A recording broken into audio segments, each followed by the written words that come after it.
And welcome back to Politics Unplugged. 2023 saw the longest legislative session in Arizona history. Our panel is back to talk about the hits and the misses. And start with you. What do you think some of the biggest things that the legislature got right this year? Well, I think they got the budget right. It took a lot longer than it should have, but they got the budget right. And, well, they got the budget done in May, and they didn't sign a die until, I don't know, when what was it, August, September? June 30th, thank you.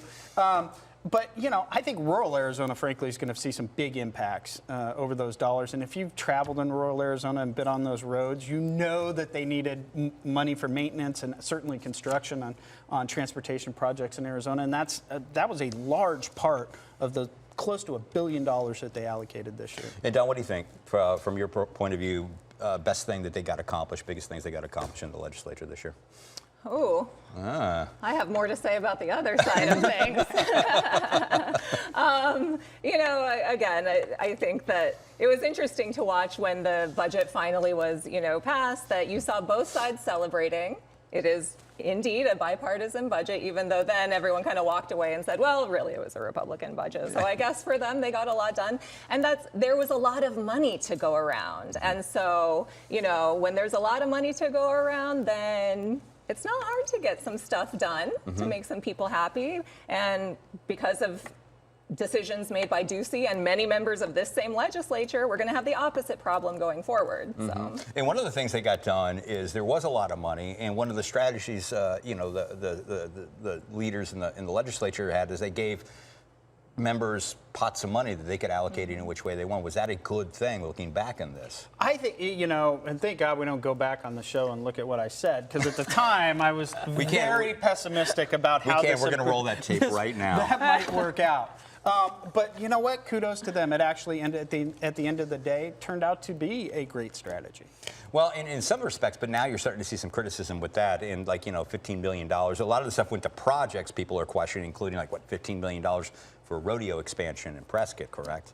I mean, thoughts about should there have been more strings attached for some of the pots of money that were allocated? Do you think that should have been in there? Yeah, I think everybody can look at that now and say that there were, there were some allowances made that probably shouldn't have been just to get this done. But, I'll go back and say something. I will say that the Housing Trust Fund, what they were able to achieve around some of those topics in the legislature and the governor combined are a win. That's the kind of thing that really does go to help some of our most vulnerable people in the state and really does have a lasting impact. So yes, there was way too much pork barreling, way too many favors, but I think we've learned a little lesson from that. As we like to say, pork barreling's in the eye of the beholder.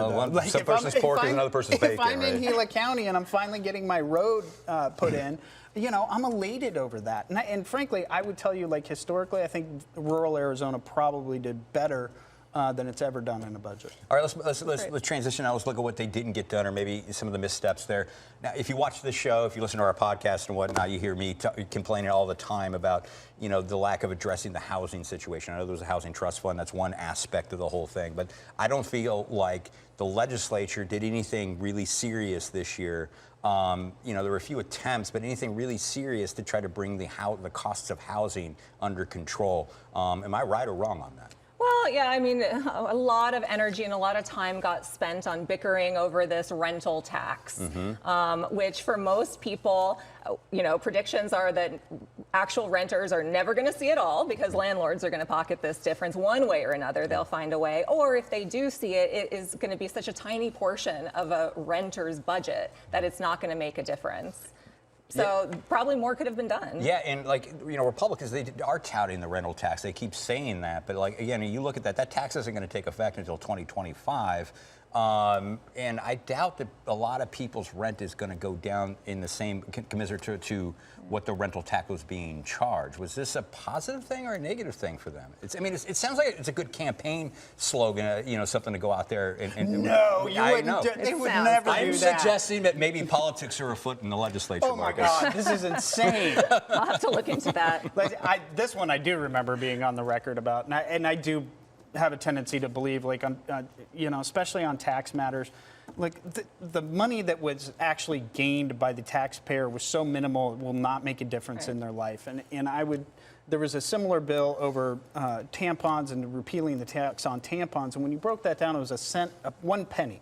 And honestly, that's not going to make a difference, a penny a tampon on whether somebody buys a tampon or not. And that's how I'm looking at these tax policies, right? So I don't think it's going to have a dramatic effect in people's life. But I think your question was more around the homeless issue, is where we're going. Now, my question is about costs of housing. I mean, even if you... But, you know, as a policy standpoint, Republicans are very cautious of how much government intervention you want to have in what is essentially a free market idea, because time has taught us, if you will, that the more government intervention, the more tendency to make things worse than better. And so I think that there is a little bit of looking through that lens on that one. But I don't disagree with you that we need to do something on housing costs. All right, and another big story, you hit on that in the last segment a little bit. I thought another big story that was, you know, kind of a slow burn throughout the whole legislature was Republicans blocking, impeding the governor's ability to get her executive agency heads installed through this and confirmed in the Senate this year. You know, was this a miss on the Republicans' part on this? Because the way I look at this is these government agencies that these people, that these nominees lead, are the agencies that regular people have interaction with. These are the people that make government actually run. Do you think, but that said, I mean, do you think this is a miss on Republicans' part, because Jake Hoffman and those folks over in the legislature are saying these people need to be vetted and we want to make sure we have the best nominees? Well, I think so. I mean, that's pretty wonky, how the appointment process of different departments, even though, yes, they do touch real people's lives. But I think it was just another kind of mark against this caucus and this Republican-led legislature, which is doing nothing on issues that are overwhelmingly popular and needed by voters, such as protecting our water resources, such as reining in this school voucher program. So refusing to put people in jobs so that they can help Arizonans is just more of the same from this legislature. All right, we've got less than 30 seconds left. I'll let you end on this segment. What do you think, what was left to be done with this legislature this past year that they didn't get to? I think probably a more global approach on homelessness was something that the voters want. And again, it has to be described correctly, but I think that they want to see some movement on that. All right, that's all the time we have for this segment. If you want to stick around here for the last one, up next, I'm bringing in keeping the panel here to talk about who had the best year in politics and, more importantly, who had the worst. That's next, right here on Politics Unplugged.